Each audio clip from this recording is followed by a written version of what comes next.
Inside his walls, she was everything. Outside them, she was a job title. Melanie Wilson crossed an ocean to build a life in Seoul. She is a black art consultant, the woman who authenticates and prices the treasures the powerful buy. For 2 years, she has also loved Kang Tae-hyun. They call him the Black Crane. He runs the Kangsong Group, and beneath his high collar rides the ink of a black crane on his neck. In private, he straightens the strap of her wine-colored dress and tells her she looks like a painting. In public, at the gala, cameras flash, and he calls her something smaller. Our art consultant, the words land soft. She smiles 3 seconds past comfort, then lets it go. She lives in his home. She keeps 2 glasses out of old habit, but her name never reaches a headline, and her hand only touches his spine when no one important is watching. One morning, a closet stands empty. A key waits on a table. A woman can only ask, "What am I when the world is watching?" so many times before she stops waiting for the answer. And across the city, another powerful man has already noticed what Tae-hyun refused to claim. Before starting the story, comment down below where you are watching from and what time it is there. If stories of karma, love, and hidden truths move you, leave a like, be sure to subscribe to the channel, and click join to become a member and help our channel. The photographer's flash caught Melanie mid-turn, and Kang Tae-hyun's hand slid from the small of her back to the air between them. "This is Melanie Wilson," he said. "She works with me, our art consultant." The words landed soft, almost kind. The reporters wrote them down. A woman in an emerald gown nodded, satisfied, and moved her attention to the man beside Tae-hyun, the one who mattered, the one whose name filled the headlines. Melanie smiled for the camera. She held the smile 3 seconds past comfort, and then let it go. The gala filled the ballroom of a hotel older than the city's newest fortunes. Chandeliers dropped light across marble. Waiters carried champagne in narrow flutes, and a string quartet played something Viennese and precise. Choi Young-mi, the organizer, floated between clusters of donors with a clipboard she never wrote on. Taehyun's hand had found Melanie's spine again, briefly, in the elevator upstairs. In the elevator, he had straightened the strap of her wine-colored dress and told her she looked like a painting. Then the doors opened, and he became president of Kangsong Group, and she became a line on a guest list. She watched him work the room, broad shoulders, gray at the temples, the collar of his black suit hiding the ink she knew by heart. Han Ji-won trailed him at 6 paces, earpiece glinting, brow scar catching the light. Men leaned toward Tae-hyun, women angled their bodies. He gave each of them a fragment of himself and kept the rest. A collector cornered Melanie near the Joseon ceramics on loan for the evening. "You chose these?" he asked. "I authenticated them," she said, "and priced them." "For Mr. Kang." "For the exhibition." He nodded and drifted, already bored. She turned back to the celadon bowl behind glass, its glaze the green of shallow water, and remembered the morning she had unpacked it in Taehyun's private study while he watched her hands and said nothing and meant everything. That was the man she lived with. This was the man across the room, introducing her to a senator as someone who handled his acquisitions. She carried 2 flutes toward him out of old habit, then set one down on a passing tray. Park Min-suk intercepted her instead, silver hair and thin glasses, the fatherly smile Kangsong's money had trained her to distrust. "You're an asset to the company, Miss Wilson," Park said. "I don't work for the company." His smile did not move. Of course. She walked past him toward the terrace doors, where the night air was cold enough to feel like a decision. Below, Seoul burned white and gold along the river. She had crossed an ocean for this city. She had learned its rooms, its silences, the particular way its powerful men said her name when no one important was listening. A question surfaced, one she had been drowning for 2 years. What am I when the world is watching? She knew the answer now. She had heard it 3 times tonight in his own voice. Taehyun found her on the terrace. He came without Han, which meant it was real for a moment. You disappeared, he said. I was announced. There's a difference. He studied her. He was good at reading rooms and worse at reading her. Or he chose to be, which was the same wound wearing a different suit. Minseok says the ceramics photographed well. They did. Then it was a good night. For the ceramics, she said. He almost smiled. He touched her jaw with 2 fingers, there in the dark where no camera reached, and she let him, because letting him was the last soft thing she would do. Inside, a donor called his name. He turned toward it the way water turns downhill. She watched him go and understood that she had already left. The car took her home alone. His penthouse held their life in objects. Her books stacked beside his on the low shelf. Her reading glasses on his side of the bed. The brass key he had pressed into her palm one rainy October, warm from his pocket. No ceremony, just here, so you never have to wait for me again. She began in the closet. She worked without hurry. Wine silk, red wool, the black tailored dress from Milan, the ivory coat he liked because it made her look, he said, like winter. Each piece off the rail, folded, laid in the 2 cases she kept for the trips he never took her on publicly. The emerald gown last. Her side of the closet emptied one hanger at a time, until the rod held only bare metal, and his row of identical suits, a wall of black crows. She did not cry, she folded. In the bathroom, she left the perfume he bought her, because it had never smelled like her anyway. She left the paintings. They belonged to the collection. She left the celadon green scarf on the chair, because it matched a bowl behind glass in a ballroom, and she was done matching things. At the door, she stopped. She took the brass key from her ring. It was still warm, or she imagined it was, from her own hand this time. She set it on the dresser, where he would see it first thing, where his phone charged, where he laid his watch each night beside the photograph of his mother. No note. A note was a conversation, and conversations were for people who introduced you by name. She looked once at the row of black suits, at the empty rail beside them, at the key catching the last lamplight like a small coin paid on a debt she had finally decided to close. Then she picked up the cases, turned off the lamp, and walked out of a life that had never once said her name out loud. Behind her, in the dark, the key waited for a man who would come home at 3 a.m. and not notice, for hours, that the woman was gone. Taehyun's hand found the light switch at 9 that morning, and the closet answered with nothing. Empty rods, bare shelves. The brass key sat in the center of the floor where she had left it, catching the lamp he'd forgotten to turn off. He stood in the doorway for a long moment, phone already ringing in his pocket, and understood that a room could shout by being silent. Han Ji-won waited outside without knocking. She checked out of the annex at 4, he said. No forwarding address. Find her. And then? Taehyun closed his fist around the key. He had no answer that would fit in a sentence, so he gave none. Across the river, Milani was already working. Seeseong Holdings had sent a car she'd refused, so she'd taken the subway and arrived early, and now she stood in a private wing that smelled of old varnish and dust. Canvases leaned against every wall, a lifetime of a dead woman's collecting, unsorted, unloved.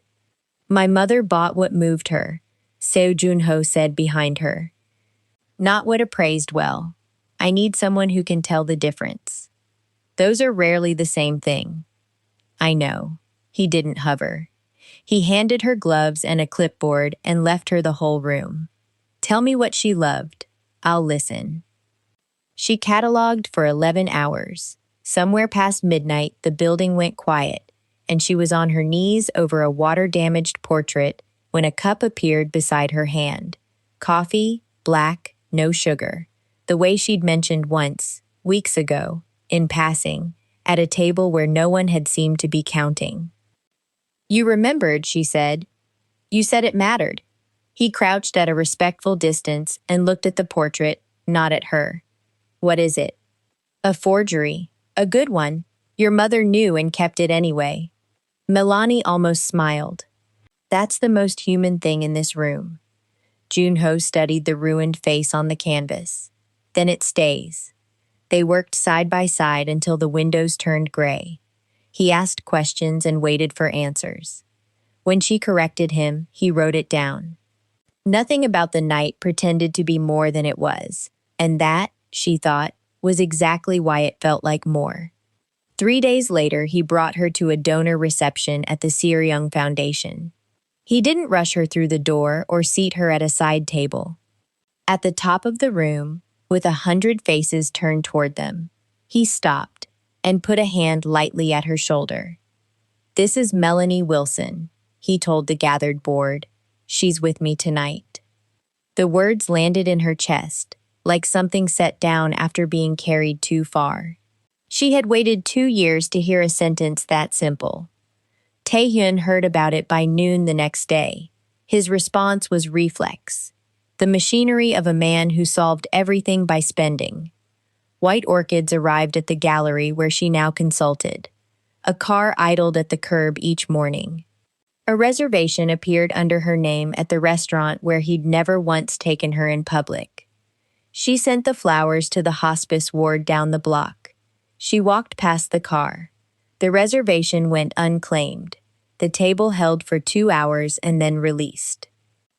He came to Seryung himself. He found Junho in the atrium, among his dead mother's paintings, and the two men measured each other across a marble floor. "You're using her to reach me," Taehyun said. "No." Junho's voice stayed even. "You had 2 years. I had 1 evening, and I used it to say her name. She belongs with me. If she were really yours, I'd never have come near." Junho set down the folder in his hands. "You keep saying she belongs to you. Have you said it to her?" Taehyun opened his mouth. The atrium waited. Nothing came, and the silence answered for him. The same silence that had filled an empty closet. "That's what I thought," Junho said, and it wasn't cruelty, it was almost pity. "You can buy the whole city. You can't buy the one sentence." Taehyun left without the folder, without a threat, without her. Behind him, Han Ji-won fell into step and said nothing, because there was nothing left to secure. That Friday, the Kangsung Group co-hosted the Winter Arts Benefit, Taehyun's own event, his name on the banner, his money in the marble. He arrived alone and stood near the entrance he'd designed, greeting the powerful, watching the door. At 8, the door opened for Melanie. She came in on Junho's arm, unhurried, her chin level, and she did not scan the room for Taehyun the way she once would have. She had stopped searching for him. Junho leaned to say something and she laughed. A real one, quick and unguarded. And the whole room saw a man walk in beside a woman he was proud to be seen beside. Choi Young-mi, at the guest table, glanced up and went still. Park Min-suk watched from the bar with a slow, calculating interest, already turning something over, and Taehyun stood beneath his own name in gold letters, in the house he'd built, and understood at last what the story had been about the entire time. It had never been a woman leaving. It had been a man who was given 2 years to say 4 words in a lit room, and chose the dark instead, and was now watching someone else turn the lights on. Across the floor, Melanie finally saw him. She held his eyes for 1 beat, neither warm nor cold, the way you look at a place you used to live. Then she turned back to Junho, said his name out loud so the nearest guest could hear it, and walked deeper into the room that Taehyun owned and had already lost. The ballroom of the Old Seoul Hotel held its breath around a single kneeling man. Junho had crossed the marble in front of 200 guests and stopped where the chandelier light pooled brightest. And now he lowered himself onto one knee at the center of it. A small box opened in his hand. Cameras swung toward him like a field of sunflowers, turning at once. Taehyun stood near the far pillar and felt the room tilt without moving. Minutes earlier, he had watched another man's palm settle on Milani's back as she laughed at something across the table, and she had not stepped away. Now that same man was speaking her full name into a hush, so complete that a dropped fork 3 tables over sounded like a bell. "Milani Wilson," Junho said, "would you build a life with me?" 2 years. That was the arithmetic doing violence inside Taehyun's chest. 2 years of unlocked doors he never walked through, of words he filed away for a safer night that never came. Junho had done it in 9 seconds. On his knee, on camera, in the house Taehyun owned. He did not shout. A younger version of him might have, and that version would have handed the room its story. His hands closed at his sides, slow, the knuckles whitening. Something behind his eyes went still in a way that people who worked for him had learned to fear. The mask that reporters called the Black Crane slipped, and for one exposed second, his face showed the thing underneath. Across the marble, Milani saw it. Not anger, fear. She had never seen him afraid. She looked at Junho, kind and certain and kneeling. She looked at the ring. She looked at the exits and the phones and the 200 faces waiting to own whatever she said next. "Give me a few minutes," she told Junho, and touched his shoulder so the cameras would not read it as cruelty. "Please." She walked out through the service doors before the room could decide what her leaving meant. That small refusal to perform on cue was hers, and she took it. The balcony held only night air and the low hum of the city. She had barely reached the rail when the door opened behind her. "Are you going to say yes?" Taehyun asked. She kept her eyes on the lights below. "Why does it matter?" "It matters. When I wanted to be yours," she said, turning now, "you hid it. You kept me in a locked drawer. Now another man wants to claim me out loud, and suddenly you care." "I always cared." "Then you should have been brave while you still had time." The words landed clean. He absorbed them without flinching, which cost him more than flinching would have. Below them, a car horn threaded up through the dark. Neither of them filled the silence, and the silence said everything the last 2 years had refused to. Inside, another man was already moving. Park Min-suk found Taehyun by the coat check 20 minutes later, wearing the smooth concern of a friend who had rehearsed it. The CFO knew, though no one had told him aloud, that Milani had opened the wrong folder on the wrong server, that she now held columns of numbers, proving where the missing money had gone, and to whom the company's secrets had been sold. So he built her a different story before she could tell hers. "I didn't want to be the one to say it," Park murmured, steering Taehyun toward a quiet alcove.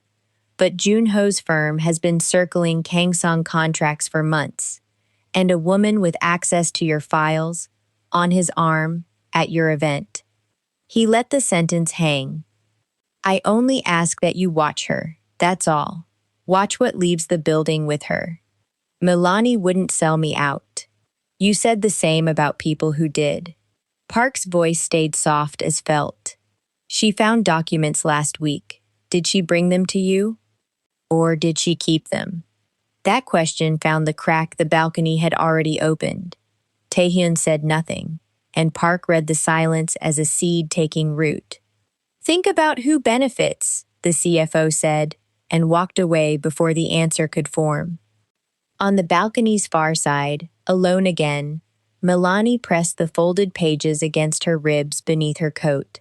The pages she had told no one about, the pages that named Park and priced every leak.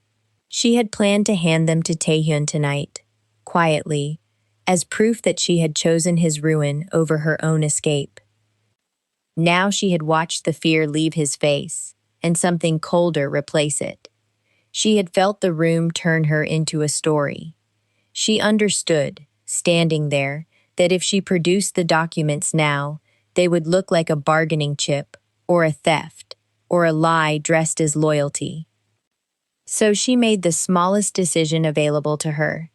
She would not give them to Taehyun tonight, and she would not give Junho his answer tonight either. She would keep both, and she would keep herself, until she knew which man the truth could survive. She slid her phone out and photographed every page, one by one, in the balcony dark, a copy no one could take from her. Below, valets called out names. Behind her, Junho waited with an open box and the patience of a man who thought the hard part was over. Somewhere in the building, Park Min-seok was already writing the next lie, and Taehyun was already half believing it.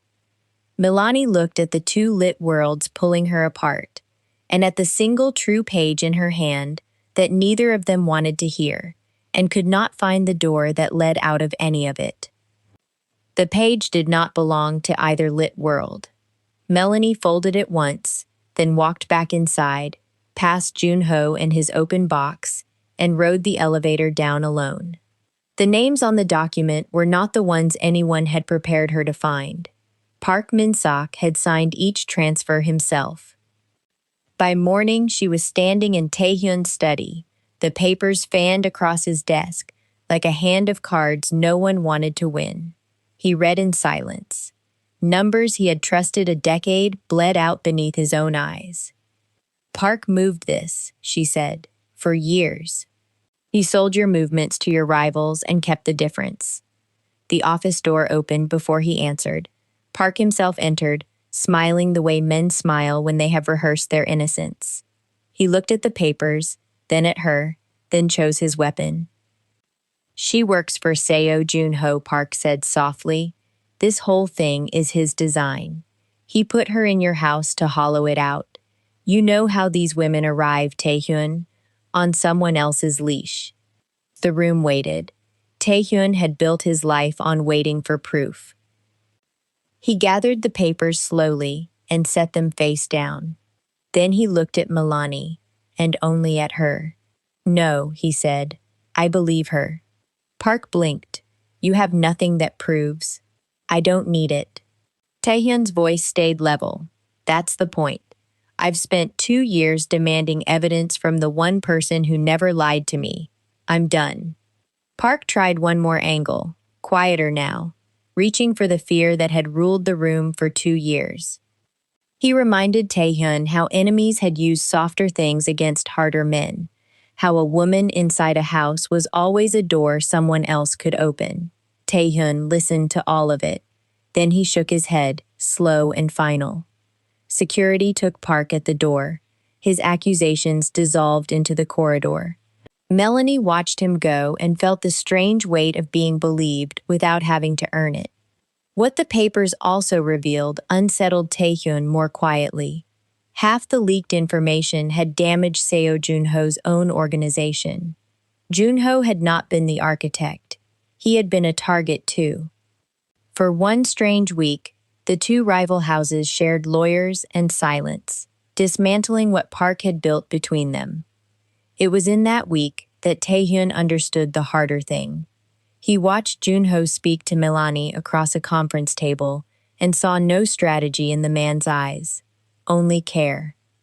Junho offered her the one thing Taehyun never had, a clear choice, freely given.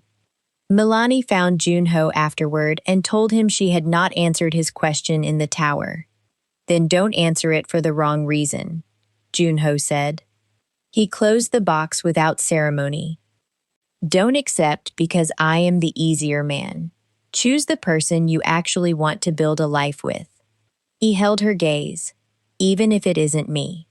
He remained, to the end, a man worth having loved. He shook Taehyun's hand when the shared work was finished, and neither man pretended the handshake was warm. It was only honest. The Kangsong group called a press conference to announce Park's arrest. Cameras stacked 3 rows deep. Halfway through, a journalist raised his hand and pointed his pen at the woman beside the podium. "Mr. Kang, who is this?" Once he would have said, "Our consultant." He looked at her instead. "Milani Wilson is the woman I love," he said. "I took too long to find the courage to say it while she still wanted to hear it." He asked for nothing. He did not tell her to return. He simply let the sentence stand in front of every camera in the country. Days later, in a quiet room, she asked him why. "I spent 2 years terrified the world would learn you were my weakness," he said. "When I understood I could lose you, I finally saw it. You were never my weakness. You were the only part of my life that didn't feel like a war." "That doesn't erase 2 years." "I know. I'm not asking you to erase them." She turned toward the window.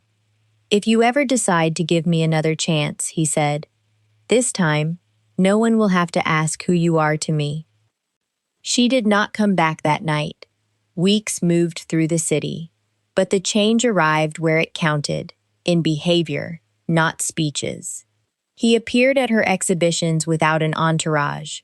He learned her colleagues' names and stood at the edge of rooms he did not try to command. He waited, badly at first, then better. A curator mentioned, weeks in, that she had not realized the quiet man in the corner ran anything at all. Milani heard it and said nothing, but she noticed. That was the whole point. He was learning to occupy a room without owning it. One plain evening, he was outside a small gallery when she stepped into the cold. No guards, no convoy, only him. "What are you doing here?" "Waiting for you?" "You never liked waiting." "I'm learning." She looked at him for a long moment. Then she held out her hand.